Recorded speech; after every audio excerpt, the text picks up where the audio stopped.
Kene ke jilang kerpang kene ke bangidai banbat. Am tang kata ngidan ki traditional institution. Kisnong kitau kibaran la ke jong kabor ke ikhtiar. Kirat ki ilaka ki hima kibaran la ke jong kabor ke ikhtiar bar ke jilang bakentang jong ki.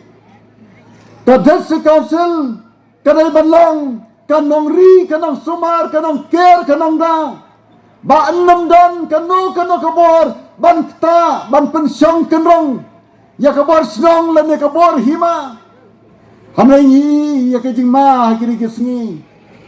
lala pajba upha yanga kum uwei ne kinong mikmat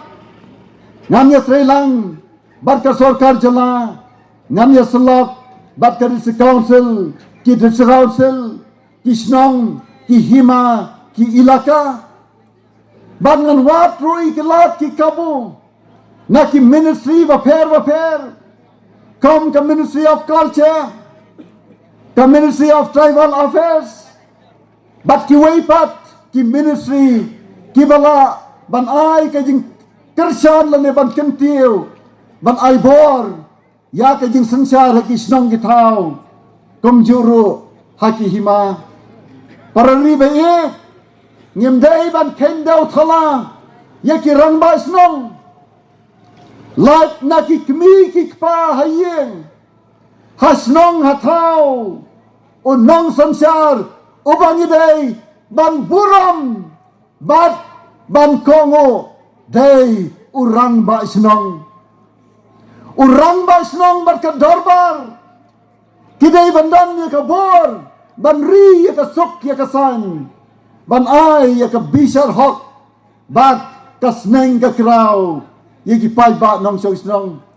kisim kilong kibril kibadan ya ka sablay ngidai ban penne pensa amdai ban kta lane tuklar ya ka kam jong kisim bat jong ki hima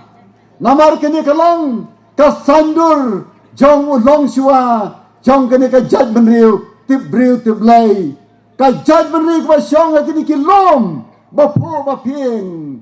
ki lom ba mat ya kel air ba susing habang ilay cheri dikhar nyap ya ka ban penan kam ya ka AC lani ka air condition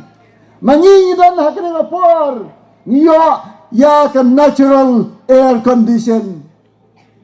kari ka bau blay rakerku kari ka bau blay ulamang kerpang nakamenta jongi ki khon ki blay ngidai namar kata ya ka ban ri ya ka jilang kerpang ban penne pensa ya ki riti ki dosur ki snong ki thau bat ki et ki hima